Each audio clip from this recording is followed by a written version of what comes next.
Forest Karma. The scent of pine trees and the whisper of wind through the forest canopy should have offered peace to all who visited Deepwood National Park.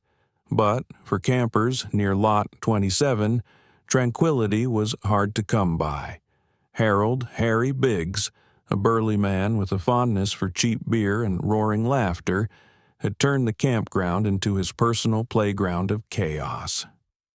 Harry arrived on a Friday evening, his truck piled high with gear, coolers, and enough firewood to burn for a week.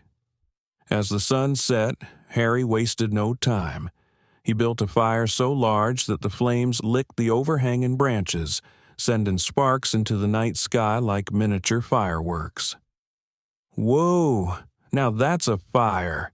Harry bellowed, cracking open another beer. Families with young children nearby exchanged nervous glances. A ranger arrived, a stern man in his early 50s named Ranger Cole, who had seen his share of unruly campers.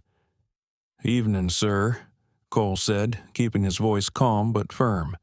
"That fire's a bit too high. Park rules say 3 feet max. You'll need to bring it down." Harry grinned lazily, saluting with his beer can. "Got it, boss." An hour later, the fire was just as large. Harry's booming voice carried through the woods as he sang off-key tunes, oblivious to the irritated stares from his fellow campers. Ranger Cole returned, this time with a fire extinguisher in hand.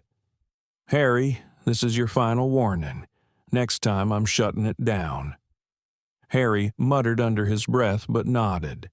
He reduced the fire slightly, though his laughter and the clinking of beer cans continued long into the night. By morning, Harry's campsite looked like a war zone. Trash was strewn everywhere: beer cans, food wrappers, and even a broken lawn chair. The neighboring campers shook their heads in disgust as they packed up to leave, unwilling to endure another night near Harry. Ranger Cole returned, his patience wearing thin. "Harry, you gotta clean this up. You're disturbing the peace, and littering is a violation of park rules." Yeah, Harry waved him off. "It's just a bit of fun." Cole's eyes narrowed. "This is your last warning. Next time you're out." Harry laughed. "Relax, it's nature, man. It'll take care of itself." That evening, Harry's antics continued. The fire roared once more, the music blasted from his portable speaker, and his drunken laughter echoed through the forest. Ranger Cole appeared yet again, this time flanked by 2 other rangers.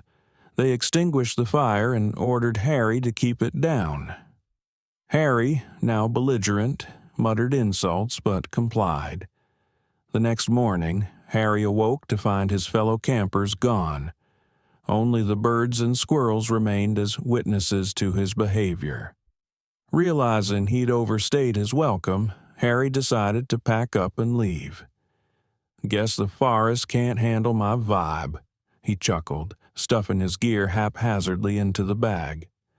As Harry walked toward his vehicle, something caught his eye. A massive pine tree had fallen across the hood of his truck, crushing it like a soda can. His jaw dropped, and he staggered backward, nearly tripping over his own mess. "What the—" Ranger Cole, who had been patrolling nearby, approached with a wry smile. "Looks like nature finally got tired of your fun, Harry." This is sabotage," Harry sputtered. "Someone's got it out for me." Cole shook his head. "That tree's been dead for years. We've warned campers not to set up near it. Guess you were too busy partying to notice." Harry kicked at the ground, cursing under his breath. "How am I supposed to get out of here now?" "There's a tow truck in town," Cole said, his tone unsympathetic. "But you're gonna need to clean up this mess before you go." Grumbling, Harry spent the next few hours gathering his trash and dismantling the remains of his oversized fire pit. The rangers stood nearby, arms crossed, ensuring he did the job properly. By the time he finished, Harry was sweaty, dirty, and sober. When the tow truck finally arrived, Harry's campsite was spotless, and the Rangers had confiscated his speaker and remaining firewood. As the truck hauled his crushed vehicle away, Harry couldn't shake the feeling that the forest itself had conspired against him. "Forest karma," one of the Rangers quipped as they watched Harry's retreat. From that day on, the legend of Harry Biggs became a cautionary tale told around campfires at Deepwood National Park.